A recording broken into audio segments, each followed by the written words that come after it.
tenho até uma experiência por trás. Eu nunca compartilhei com ninguém. Eu vou compartilhar aqui com você como foi. Quando eu era seminarista, assim que eu entrei no seminário, lá no meu seminário, todos os anos, no mês de janeiro, tinha uma viagem missionária à África, né? Eram vários países, na verdade. E eu lembro que eu já era casada, eu não tinha filhos, eu estava recém-casada. E eu queria muito ir. Era o mês de férias. Você dava o seu mês de férias para servir em missão. E eu lembro que eu conversei com meu marido e eu perguntei, você me autoriza aí? Eu queria tanto ficar esse mês servindo, eram 30 dias. E ele, vai, meu amor, com certeza. É só um tempo, você vai servir. Arthur, como sempre, uma pessoa muito sensível ao reino de Deus e a tudo que diz respeito a isso. Apesar de ser uma quebra de paradigmas muito grande para a época, né? Porque foram pelo menos uns 16 anos atrás. E eu lembro que eu fiquei muito feliz e fui fazer a minha inscrição. E fui compartilhar com um professor do seminário. Eu vou para a África e vai ser uma experiência única. E eu lembro que aquele pastor, ele foi como que talvez alguém que não se deixou ser usado pelo Senhor e provocou uma ferida no meu coração. Então essa ida para a África foi uma cura. Porque eu tinha talvez o que eu posso dizer, um estereótipo diferente do que se esperava para alguém que estava no seminário. A maioria das pessoas no seminário eram homens, 99,9%. Quase não se tinha mulheres fazendo teologia naquela época. Hoje não, hoje é muito comum, mas naquela época não era. E as poucas mulheres que tinham faziam educação religiosa. Então, eu já era um pouco... É difícil dizer essa palavra, mas eu era um pouco discriminada ali. E ao mesmo tempo, por ser jovem e às vezes até o meu estereótipo mesmo, eu nunca fui presa a um estereótipo de uma maneira de se vestir que condizesse com a mente das pessoas com relação a uma esposa... Principalmente 16 anos há 16 anos atrás. Então, eu lembro que o pastor, ao invés de ficar feliz comigo e dizer, uau, Thalita, que bênção, eu tô, né...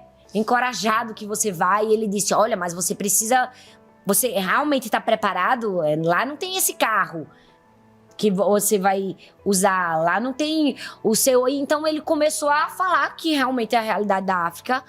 Eu já sabia o que era a realidade da África, meu coração queimava por isso, e a minha vida nunca foi um impedimento de abrir mão e fazer sacrifícios por amor a Jesus. Então, eu lembro que naquele dia eu fiquei muito entristecida. Foi um balde de água fria, assim, em mim. Ele realmente desacreditou de mim. Ele realmente achou, essa menininha aí não vai aguentar, né? Foi isso que ele explicitou pra mim. E eu fui embora pra casa. Eu realmente era jovem, mais jovem, né? E eu era menina mesmo. E eu me deixei entristecer. E eu falei...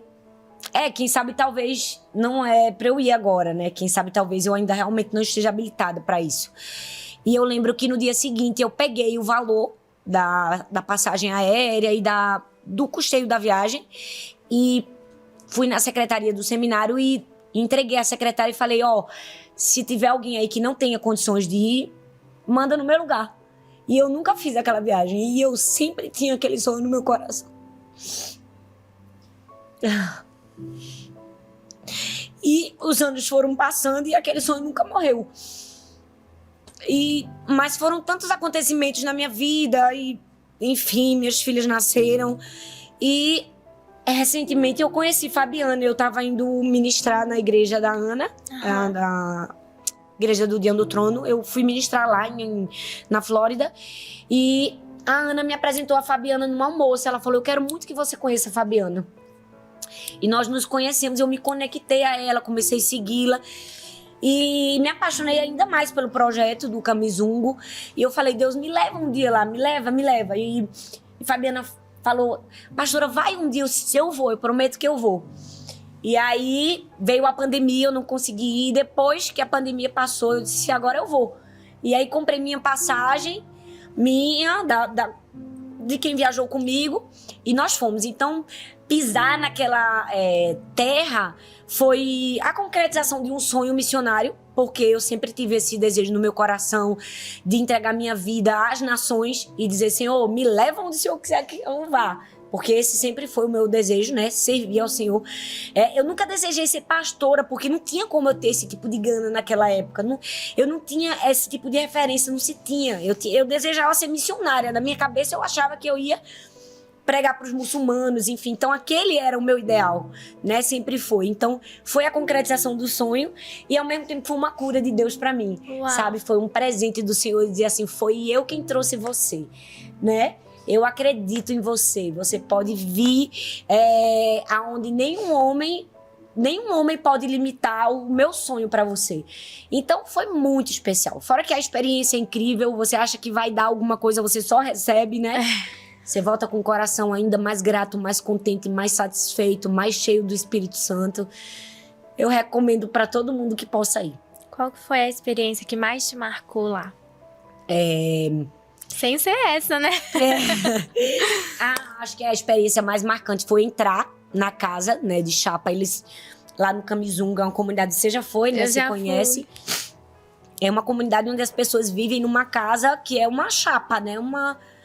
É uma sardinha, uma lata de sardinha. É muito pequeno e é muito quente lá dentro. E eu entrei, assim, um choque. É um choque para a nossa realidade. Não tem o piso, é areia. E é também realmente muito quente. E a primeira casa que eu entrei era de uma senhora com uma menininha, a neta dela. Ela era órfã e vivia com a avó. A mãe dela morreu por causa de um feitiço. E quando eu cheguei, ela estava brincando assim na frente da casa com um restinho de tijolo. Era como se ela estivesse montando a casa dela. E aí a missionária Fabiana perguntou o que era isso. Ela disse, eu tô brincando de casinha. Mas ela estava brincando de casinha, sem uma boneca, sem nada, sem nenhuma perspectiva. E Fabiana perguntou qual era o maior sonho dela, se ela não queria uma casa, né? E ela falou isso. Eu fui muito constrangida pelo Espírito Santo, né, naquele momento. E Deus falou, você pode ser a casa dessa menina aí, né? Eu falei, Senhor, o que o Senhor me mandar fazer aqui, eu vou fazer. Não falei pra ela, né, porque eu não queria criar nenhuma expectativa. Eu falei com Fabiana depois. E quando eu tava pra ir embora, eu perguntei a ela o que ela queria ganhar de presente. Eu falei, olha, da próxima vez que eu vier, você quer que eu traga o que pra você de presente? Me fala um presente que você quer. E ela falou, não, qualquer coisa, tia. E eu falei, não, me fala algo que você quer, seu sonho. Me fala uma coisa que você deseja. Ela falou, não, qualquer coisa, tia. E eu perguntei, eu acho que umas 5 vezes eu insisti. E ela não conseguiu me dizer nada. E eu consegui perceber que aquela menina não tinha perspectiva nenhuma, ela não tinha sonhos. Ela não tinha nem sequer uma oportunidade de sonhar. Então, a gente como mãe sofre, a gente sente. Ver uma criança que não tem perspectiva, que não tem sonho na vida, ela não tem nem gana, ela não tem nem desejos. E aquilo foi muito marcante pra mim. Uma criança não saber nem desejar uma boneca, sabe? Voltei com aquela experiência muito forte, não somente dela, mas também de uma segunda casa que eu fui, da Bama Rosa, que era uma mulher muito grata, muito grata. E quando eu fui entrar na casa dela, ela se ajoelhou. Eu até postei esse vídeo nas minhas redes sociais. E ela chorava, e ela orava, e assim... Foi uma experiência única ver o coração daquela mulher, sabe? Em meio a tantas ausências, tendo uma presença tão forte do Senhor. Então, eu acho que é isso. Nas nossas ausências, a gente tem uma presença que é tão mais forte. E as nossas ausências não são ausências quando você conhece a verdadeira ausência.